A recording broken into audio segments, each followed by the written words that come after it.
서로 인사합니다. 좋은 일이 있습니다. 한 번 더 인사하시겠습니다. 기도대로 됩니다. 아멘. 기도대로 됩니다. 오늘은 시편 71편입니다. 여러분, 71편은 노년의 기도입니다. 한번 따라 하실까요? 노년의 기도. 그래서 71편은 다시 올려주시고 다시 높여주시고 다시 함께해 주시는 거예요. 오늘 71편 우리 20절을 봉독했는데 따라 하시겠습니다. 다시 이끌어 올리신다. 자, 두 손 들고 다시 이끌어 올리신다.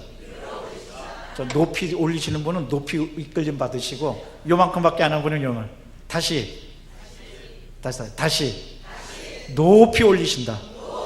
아멘. 그렇게 되시기를 주의 이름으로 축원합니다. 근데 71편은 무슨 기도라고요?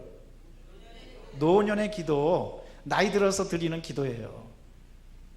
근데 희한하게도 71편에 보면 인생 전반에 관해서 얘기하고 있는데 어렸을 때도 얘기하고 나이 들어서도 얘기하는 거예요. 근데 정말 생각해 보면 우리 노년을 잘 보내야 돼요.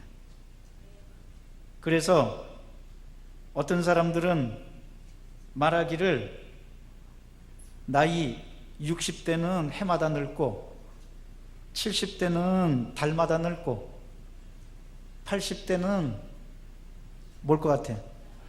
날마다 늙고 90대는 시간마다 늙고 100세 때는 분마다 늙고 그리고 또 어떤 사람은 60대는 60kg로 가고 70대는 70kg로 가고 80대는 80kg로 가고 90대는 뭘 어렵게 생각해요? 90kg로 가고 그렇게 빨리빨리 간다는 거예요. 그런데 정말 나이 들어서 우리 잘 보내야 됩니다. 나이 들어서 가장 잘 보내는 게 뭐냐? 하나님이 나와 함께 하신다. 그거 외에는 없어. 어떤 사람은요, 그래서 이 노인 십계명이 있어요. 노인 십계명은 첫째, 자식에게 올인하지 말아라. 둘째, 며느리를 잘 모셔야 행복하다. 셋째, 돈을 잘 쓸 때를 알아야 된다. 아멘이에요? 넷째, 절대로 뒤돌아보고 탄식하지 말고 남은 날들을 바라보고 감사해라. 다섯째, 놓친 애들이라도 무슨 냄새가 난다고 그러니까 제발 청결하게 살아라. 여섯째, 많이 듣고 조금 말해라. 나이 들수록 말을 많이 하게 된다는 거예요. 그러니까 많이 듣고 조금만 말해라. 그 다음에 일곱 번째, 이건 한번 따라 합시다. 시간을 돈보다 아껴라. 그 다음에 여덟 번째, 젊게 살려면 젊은 사람 따라해라. 그러니까 이제 앞으로 우리 저 에베네셀처럼 다 같이 나와서 찬양하고 막 그래야 돼. 아멘. 아홉 번째, 일일이 감사해라. 여덟 번째, 열 번째, 여러분 귀를 기울여야 돼. 자기가 믿는 종교와 잘 거래하라. 얻을 것이 많다. 우리는 살아계신 하나님을 믿고 있는 거예요. 그러니까 여러분, 하나님 잘 섬기시기를 바랍니다. 그런데 뭐 이런 노인 십계명이 나오고 뭐 하고 그래도 다른 건 다 필요 없어요. 여러분, 오직 주님만 섬기고 주님께만 영광 돌리고 주님께만 초점을 맞추고 하나님만 경외하는 노인들이 되시기를 바랍니다. 본 71편은 다윗의 시가 아닙니다. 작가 미상이에요. 누가 썼는지 몰라요.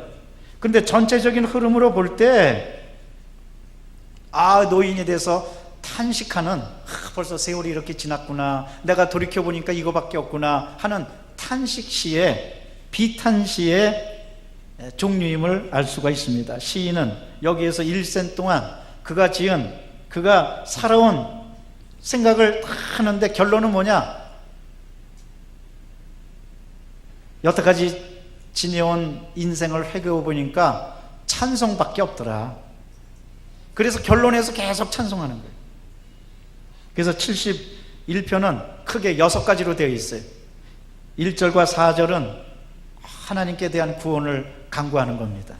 그리고 5절과 8절은 어렸을 때 받은, 어린 시절에 받은 은총을 회고하는 거예요. 9절과 13절은 그야말로 이제 노년에 하나님 내가 이렇게 살겠습니다 하고 노년에 드리는 은총이에요. 그 다음에 14절과 18절 말씀은 찬송을 확증하는 거예요. 생각해보니까 찬송밖에 없다는 거예요. 그래서 내가 더 찬송하겠습니다. 19절과 21절은 주님의 그 뭘 찬양할 거냐? 주님의 의 따라하시겠습니다. 주님의 의. 주님의 의는 주님의 구원이에요. 주님의 의로움이에요. 마지막 22절과 24절은 찬송하는 기쁨에 대해서 얘기하고 있습니다. 본 시가 다윗이라고는 할 수는 없지만 그러나 71편 저자는 다윗일 것이다 라고 추측하는 사람들이 많습니다. 왜냐하면 71편 21절을 근거로 해서 그런 거예요. 아마 이 시를 지은 사람 굉장히 고위직에 있었을 거다. 21절 말씀이 나를 더욱 창대하게 하소서, 그런 표현으로 볼 때 굉장히 지도자급에 있었던 사람이 지었는데 그 지도자급에 있었던 사람은 그건 누구였느냐? 다윗밖에 더 있었겠느냐? 그래서 다윗이 지은 게 아닐까 그렇게 얘기하고 있습니다. 특별히 9절과 17절 말씀을 통해서 시인은 굉장히 허약해진 상태에 있어요. 심신도 지치고 피로하고 나이도 많고, 그래서 신학자들은 혹시 이 시가 다윗이 노년에 나이 많이 들어서 생각해보고 느껴보고 깨달아 보니까 결국은 하나님의 은혜밖에는 없구나 하는 것을 생각하면서 지은 시가 아닌가 그렇게 추측하고 있습니다. 특별히 노년기에 다윗은 어려움을 많이 겪었습니다. 알다시피 다윗은 압살롬의 배반과 그리고 스바의 반란, 아도니아의 모반으로 인하여 나이 들어서 굉장히 고통당했습니다. 사랑하는 성도 여러분, 저는 축복합니다. 여러분 나이 들어서 고통을 많이 겪기보다는 하나님의 큰 축복 많이 받게 되시기를 주의 이름으로 축원합니다.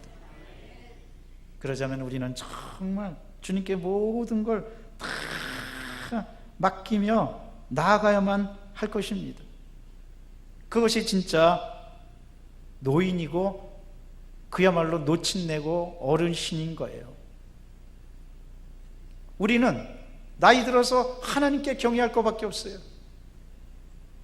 여러분 따라서 예배 시간 빠지지 말고 나이 들어서 더 열심히 주님을 섬기고 나이 들어서 더 열심히 기도하고 나이 들어서 더 열심히 하나님만 경배하시길 바랍니다.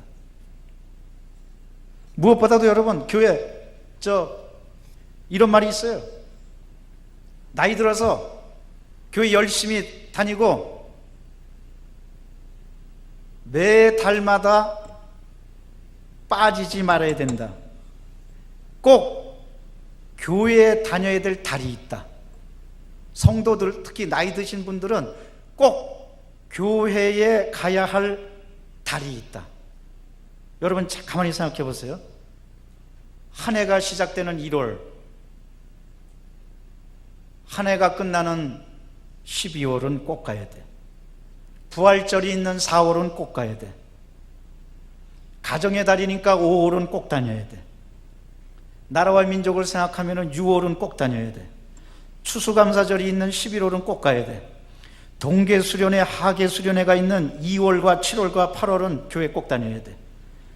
3.1절 독립운동이 있고 교회에서 독립운동 많이 일으켰으니까 3월은 꼭 가야 돼. 그 다음에 추석이 있는 9월은 또 꼭 가야 돼. 10월에는 한글날이 있는데 성경책이 한글로 돼 있어갖고 많이 반포됐다는 걸 알면은 10월에는 꼭 가야 돼. 그럼 빠지는 달이 뭐가 있어요? 이게 뭐가 있어? 매달 다녀야지. 다시 한번 들어보시라고. 한 해가 시작되는 1월과 성탄절이 있고 끝나는 12월은 꼭 다녀야 돼. 2달 됐죠? 부활절 4월은 꼭 다녀야 돼. 가정의 달 몇 월이에요? 5월은 꼭 다녀야 돼. 나라와 민족을 위해서 기도하고 또 보훈의 달인 6월은 꼭 다녀야 돼. 추수감사절이 있는 11월은 꼭 다녀야 돼. 동계수련회, 하계수련회가 있는, 동계수련회는 2월에 열리고 하계수련회는 7, 8월에 열리고, 그러니까 2월과 7월과 8월은 꼭 다녀야 돼. 우리 독립운동가 중에서 크리스찬들이 많고 3.1절은 특별히 3.1절을 기억하면서 기도해야 되니까 3월에는 꼭 다녀야 돼. 추석이 있는 9월은 꼭 다녀야 돼. 한글날이 있는 10월은 한글로 된 성경을 생각하고 꼭 다녀야 돼. 그럼 빠지는 달이 무슨 달이에요? 하나도 없어. 매달 다녀야 돼. 따라 하십시다. 매달 다녀야 됩니다. 매달 다녀야 됩니다. 여러분, 나이 들어서 어르신이 돼서 매달 교회에 빠지지 말고 나오시기를 바랍니다. 매달 다녀야 돼. 매달 다니면은 매달 은혜가 있어요. 매달 축복이 있어요. 매달 기쁨이 있습니다. 이거를 생각하고 여러분 언제나 주님께 영광 돌리고 매달 빠지지 않는 여러분 되시기를 바랍니다. 이러므로 이제 1절과 우리 4절서부터 봉독하고 함께 잠깐 생각해 보시겠습니다. 야훼여, 시작. 띄워주세요. 야훼여, 내가 주께 피하오니 내가 영원히 수치를 당하지 않게 하소서. 주여, 이로 나를 건지시며 나를 풀어주시며 주의 길을 내게 기울이시사 나를 구원하소서. 주는 내가 항상 피하여 숨을 바위가 되소서. 주께서 나를 구원하라 명령하셨으니 이는 주께서 나의 반석이시요 나의 요새심이니이다. 나의 하나님이여, 나를 악인의 손 곧 불의한 자와 흉악한 자의 장중에서 피하게 하소서. 정말 하나님은 우리의 구원의 반석이 되시고 요새가 되시는 겁니다. 여러분 생각해 보십시오. 하나님이 요새가 아니고 하나님이 반석이 아니라면 우리 인생은 얼마나 허무한 줄 모릅니다. 그런데 3절 말씀을 근거로 볼 때 하나님이 우리의 결정적인 요새가 되는 7가지가 있습니다. 첫째는 사무엘하 22장 2절에 보면 하나님은 우리의 위험할 때 요새가 되신다고 그랬어요. 공경에 빠졌을 때 우리 하나님은 튼튼한 피할 요새가 되시는 거예요. 요새라는 것은 뭡니까? 적들의 공격으로부터 보호해 주는 곳이에요. 그런데 우리 하나님은요, 우리가 위험할 때 우리를 보호해 주시고 안위하여 주시고 지켜 주시는 거예요.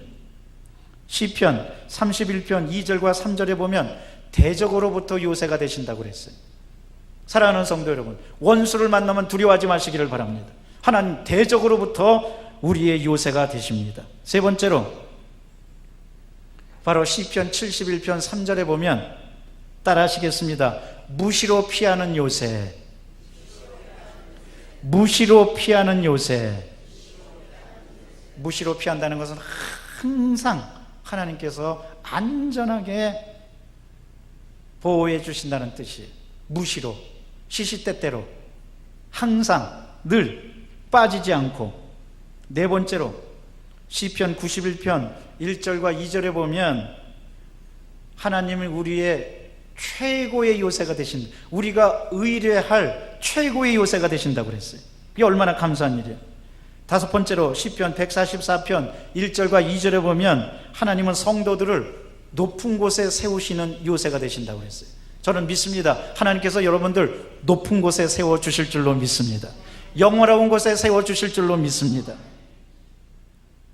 여러분, 그러므로 자녀들을 위해서 기도할 때도 이렇게 늘 기도했어요. 하나님, 우리 하나님이 높은 곳에 세워주신다고 그랬으니 우리 자녀들 높은 곳에 세워주세요. 영화로운 곳에 세워주세요.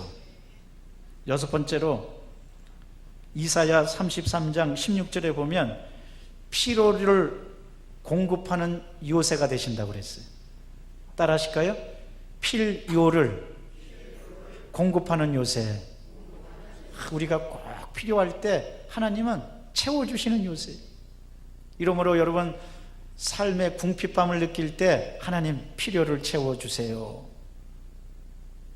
평안이 없을 때, 물질이 없을 때, 건강이 결핍할 때 하나님 채워주세요. 열심히 기도하는 여러분 되시기를 바랍니다. 마지막으로 예레미야 16장 19절에 보면 얼마나 감사한지 몰라요. 심판대의 요새가 되신다고 그랬어요. 이 말씀도 한번 따라 하실까요? 심판대의 요새. 하나님은 이제 우리를 이렇게 많은 사람들이 내가 이제 죽으면 어떻게 될까? 그리고 내가 하나님 앞에서 버림받으면 어떻게 될까? 여러분 걱정하지 마세요. 하나님 심판 때 우리에게 요새가 되어 주신다는 거예요. 이러므로 그것을 알고 여러분 언제나 하나님께 감사하며 나가는 여러분 되시기를 바랍니다. 두 번째로 5절과 8절입니다. 5절과 8절 말씀을 우리 다 같이 봉독합니다. 주 야훼여, 주는 나의 소망이요 내가 어릴 때부터 신뢰한 이시라. 내가 모태에서부터 주를 의지하였사오며 나의 어머니의 배에서부터 주께서 나를 택하셨사오니 나는 항상 주를 찬송하리이다. 나는 무리에게 이상한 징조같이 되었사오니 주는 나의 견고한 피난처시오. 주를 찬송함과 주께 영광 돌림이 종일토록 내 입에 가득하니이다. 아멘. 여러분 특별히 7절 말씀에 보면 시인이 왕따 당한 얘기가 나와요. 고통당하는 얘기가 나와요. 7절 말씀에 뭐라고 그러냐면 나는 무리에게 이상한 징조같이 어려움을 겪었다는 거예요. 여러분 이상한 징조같이 어려움을 겪었다는 게 뭡니까? 왕따 당했다는 거예요. 야 이번에 총기 난사 사건의 비극을 보니까 그 사람들을 군인들을 쏜 그 병장이 왜 그렇게 됐느냐? 외모가 놀림을 받았는데 해골 같다는 거예요. 그래갖고 이 근무 일지나 이런 데 해골이 그려져 있고 뭐 낙서에 해골이 그려져 있으니까 자기가 스스로 너희들이 나를 해골 취급해? 하면서 굉장히 자책감을 갖고 오늘 성경 말씀 그대로 이상한 징조처럼 생각한 거예요. 근데 참으로 안타까운 것은 이상한 징조처럼 생각됐지만 시편 기자는 어땠습니까? 그럼에도 불구하고 나는 하나님께 찬양하겠습니다. 8절 말씀 보세요. 내가 주를 찬송함과 주께 영광 돌림이 종일토록 내 입에, 그것도 조금만이 아니에요. 어떻게 됐다고요? 가득하리. 이상한 징조처럼 됐는데 찬송이 가득하다는 거예요. 안타까운 것은 그 병장이 예수님을 믿고 이상한 징조처럼 되었지나 하나님께 감사하고 찬송하고 그러면은 총을 막 쏘고 그렇게 큰 사건을 일으킬 것이 아니고 찬송하고 기도하고 너희들이 나를 해골 취급해도 그러나 나는 하나님이 나를 사랑하시고 나는 존귀한 자다. 그렇게 생각했으면은 굉장히 기쁘고 즐겁고 그 다음에 좋은 일이 많았을 텐데 나는 해골이다. 그러니까 총을 막 쏜 거예요. 여러분 절대로 이상한 징조처럼 스스로를 생각하지 말고 종일토록 찬송하시기를 바랍니다. 종일토록 노래하시기를 바랍니다. 종일토록 기뻐하시기를 바랍니다. 사람들이 여러분을 왕따시키고 주위에서 몰아세우고 그래도 아니야, 하나님은 나를 사랑하셔. 한번 따라 하실까요? 아니야, 하나님은 나를 사랑하셔. 나와 함께 하셔. 나는 찬송할 거야. 나는 노래할 거야. 여러분 그렇게 사시기를 바랍니다. 할렐루야. 여러분은 결코 이상한 징조가 아닙니다. 축복받은 고귀한 존재인 줄로 믿습니다. 언제나 찬송하는 여러분 되시기를 바랍니다. 그 다음에 9절과 13절은 어렸을 때는 그렇게 지나갔는데 이제 9절과 13절은 그야말로 노년에 대한 이야기입니다. 우리 다 같이 봉독합니다. 늙을 때 나를 버리지 마시고 내 힘이 쇠약할 때 나를 떠나지 마소서. 내 원수들이 내게 대하여 말하며 내 영혼을 엿보는 자들이 서로 꾀하여 이르기를 하나님이 그를 버리셨은즉 따라잡으라. 건질 자가 없다 하오니 하나님이여 나를 멀리하지 마소서. 나의 하나님이여 속히 나를 도우소서. 내 영혼을 대적하는 자들이 수치와 멸망을 당하게 하시며 나를 모해하는 자들에게는 욕과 수욕이 덮이게 하소서. 여러분, 나이 들어서 노년이 돼서 가장 중요한 게 뭐냐? 하나님이 나를 버리지 않고 떠나지 않고 하나님이 지켜주신다. 왜냐하면 나이가 들면 제일 많이 찾아오는 게 뭐냐면 섭섭한 거예요. 아이들도 나를 떠나는 것 같고 또 행복도 나를 떠나는 것 같고 그 다음에 물질도 왕년에는 그렇게 많이 쥐고 있었는데 어떻게 보니까 또 손가락 사이로 빠져나가는 모래처럼 물질도 그냥 술술술술 빠져나가서 남는 거 없는 것 같고, 여러분 환경에서 자꾸 모든 게 떨어져 나가고 빠져나가는 것 같아도 기억하시기 바랍니다. 하나님은 여러분을 버리시지 않습니다. 그래서 시편 기자가 말하는 거예요. 하나님이여 나를 떠나지 마소서. 오히려 나를 떠난 자들이 욕과 치욕을 당하게 하소서. 하나님 한 분만이면은 나는 만족합니다. 이러므로 언제나 주님만, 나이 들수록 주님만 붙들고 나가는 여러분 되시기를 바랍니다. 그럼 그게 최고예요. 그래서 어떤 사람들은요, 이 노인 건강 10가지를 1서부터 10까지 따져서 하는 게 있어요. 1. 첫째 뭐냐? 첫째는 스트레스는 일이니까 하루를 넘기지 말아라. 2. 이틀 동안 얼굴 찡그린 채로 살지 말아라. 노인이 돼가지고. 여러분 절대로 이틀 동안은 무슨 일이 있다고 그래서 이틀 동안 내내 얼굴 찡그리지 마세요. 아멘. 3대 건강을 늘 살피고 체크해라. 3대 건강이 뭐냐? 혈당, 혈압, 콜레스테롤. 이걸 꼭 챙기라는 거예요. 3가지를. 4는 뭐일 것 같아요? 4번을 꼭 하라는 거예요. 그 4번이 뭐냐? 하루 30분씩 일주일에 4회 이상 운동해라. 하루 30분씩 일주일에 4번 이상 운동해라. 여러분, 그러니까 30분씩 4번 이상 꼭 운동하시기를 바랍니다. 운동 중에서 제일 좋은 운동이 뭡니까? 기도 운동이에요. 성령 운동이에요. 말씀 운동이에요. 영성 운동이에요. 5번째는 5가지를 가리키는, 5가지를 생각나게. 오복 중에서 최고 좋은 것은 치아의 복이다.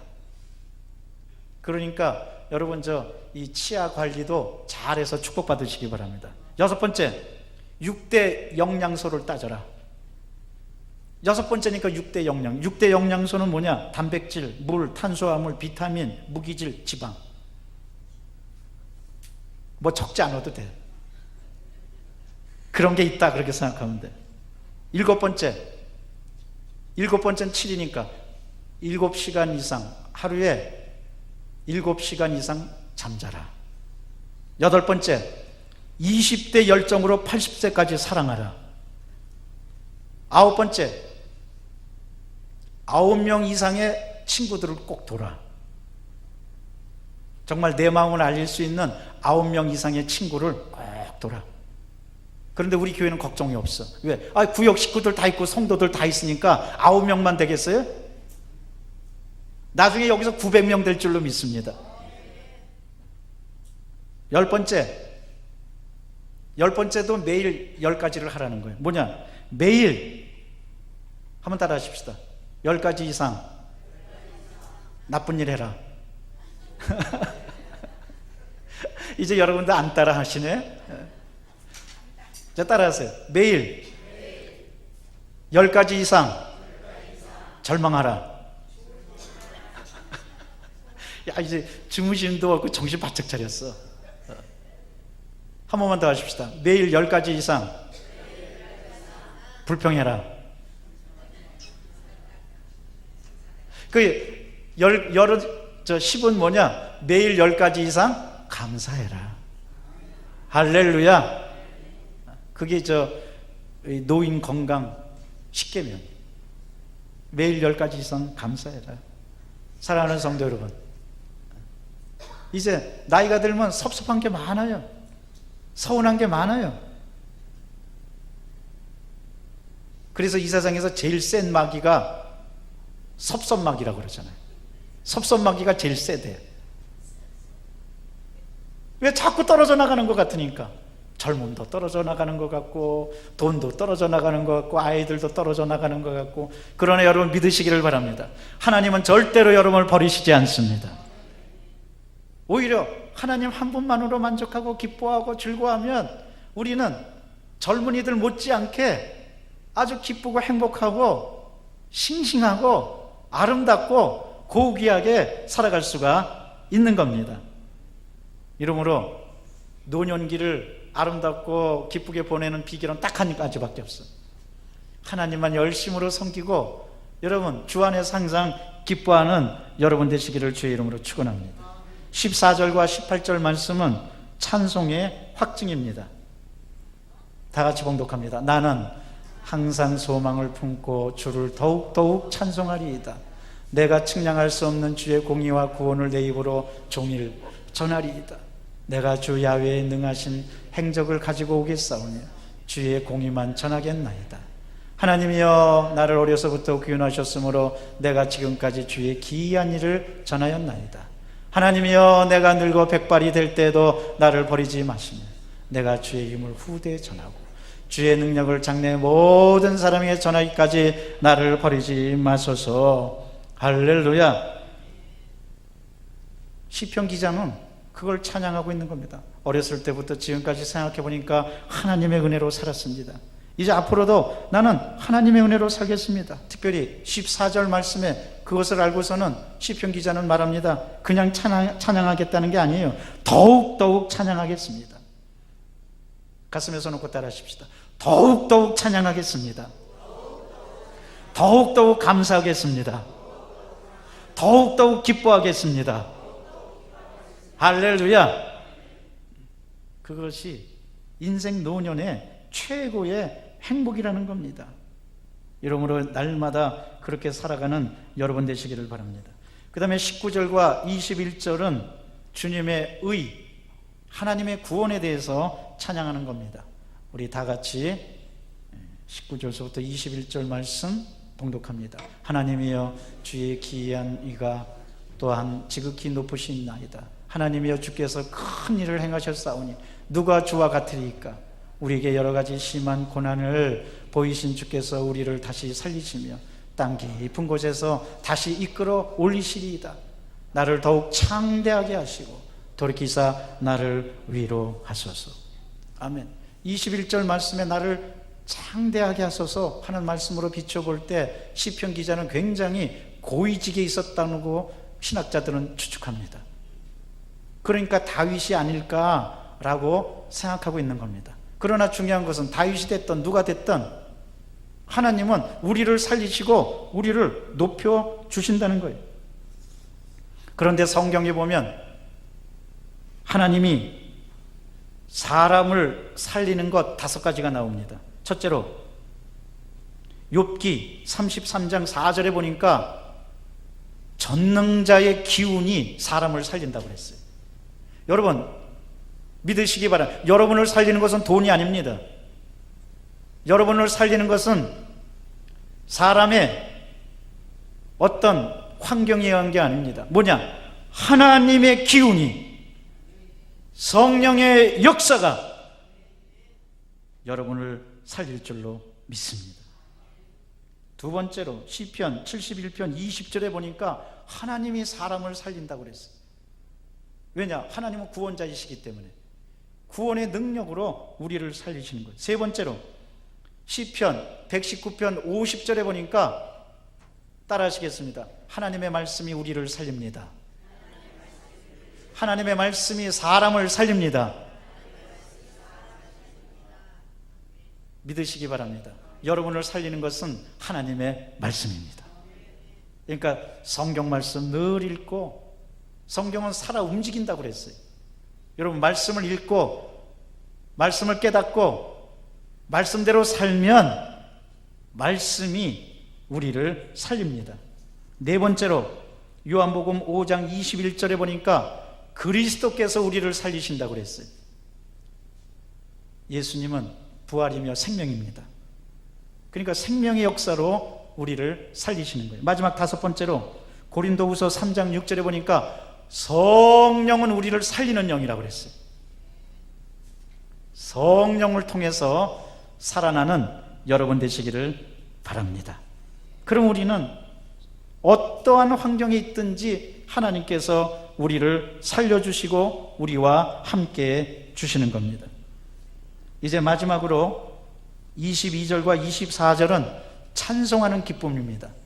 다 같이 합독합니다. 나의 하나님이여, 내가 또 비파로 주를 찬송하며 주의 성실을 찬양하리이다. 이스라엘의 거룩하신 주여, 내가 수금으로 주를 찬송하리이다. 내가 주를 찬송할 때에 나의 입술이 기뻐 외치며 주께서 속량하신 내 영혼이 즐거워하리이다. 나의 혀도 종일토록 주의 의를 작은 소리로 읊조리오니 나를 모해하려는 자들이 수치와 무한을 당하니이다. 아멘. 여러분, 우리가 찬송하는 기쁨이 있어야지 인생을 행복하게 삽니다. 그런데 오늘 말씀 받더니 찬송하는 방법이 여러 가지가 나와요. 비파와 성실과 수금으로. 그런데 특별히 비파보다도 악기보다도 더 하나님을 기쁘게 하고 더 종일 찬송하는 게 있어. 그게 뭐냐? 오늘 뭐라고 그랬어요? 혀. 한번 자기 입술에 이거 손가락 대고 말합시다. 혀. 종일토록 내가 주의 의를 작은 소리로 읊조리고 종일토록 나의 입술이, 나의 혀가, 더군다나 24절 말씀은 결론인데 나의 혀도 종일토록, 한번 따라 하십시다. 나의 혀도 종일토록 찬송하겠습니다. 근데 찬송하는 사람의 특징이 뭐냐? 기뻐한다는 거예요. 오늘 말씀 받더니 기뻐한다는 거예요. 여러분, 찬송하면 어려운 일이 있고 고통스러운 일이 있어도 기쁩니다. 찬송하면 고통스러운 일이 있어도 기쁩니다. 찬송하면 괴로운 일이 있어도 기쁩니다. 찬송하면 사람들이 우리를 배반하고, 오늘 말씀 24절 마지막 말씀 보세요. 다윗이 저자라고 추측하면서 다윗을 모해하고 모함하고 괴롭게 하는 사람이 있어도 내가 종일토록 기뻐하면서 찬송하겠다는 거예요. 왜? 하나님이 함께 해주시고 하나님이 도와주시고 하나님이 지켜주시고 하나님이 이끌어 주시는 것을 알기 때문에. 여러분, 고난을 겁내지 마시기를 바랍니다. 고통에 여러분 두려워하지 마시기를 바랍니다. 왜? 여러분에게는 찬송이 있습니다. 그것을 누리고 더 기뻐할 수 있는 것을 하나님이 주셨는데 그것이 바로 찬송입니다. 그런데 가장 귀한 것은 뭐냐? 내 혀가. 여러분, 혀는 작지만 이 혀가 인생을 왔다 갔다 합니다. 인생을 죽이기도 하고 살리기도 합니다. 모든 건 혀에 달렸습니다. 혀는 부드럽지만 비수보다 강하다고 그랬어요. 그러니 혀로 원망하고 불평하고 안 된다고 말하고 끝장이라고 말하고 이러기보다는 이 혀로 감사한다고 말하고 된다고 말하고 나는 종일토록 하나님을 찬양한다고 말하고, 그러면 얼마나 좋은 일이 있겠어요. 여러분, 혀를 통해서 날마다 복된 삶을 사는 여러분 되시기를 주의 이름으로 축원합니다. 그것은 단 한 가지, 찬송하는 거예요. 그런데 혀가 하는 일은, 그러니까 혀도 선택에 달렸어요. 혀가 하는 일은 내가 찬송할 거냐, 내가 악평하면서 스스로 무너질 거냐, 두 가지입니다. 여러분, 찬송하면서 살아나시기를 바랍니다. 찬송하면서 고난을 이겨나가는 여러분 되시기를 주의 이름으로 축원합니다. 기도하겠습니다. 사랑과 자비가 충만하신 하나님 감사합니다. 찬송하겠습니다. 노래하겠습니다. 기뻐하겠습니다. 주님만 바라보겠습니다. 그리하여 하나님의 참된 자녀들, 복된 자녀들 다 되도록 역사하여 주시옵소서.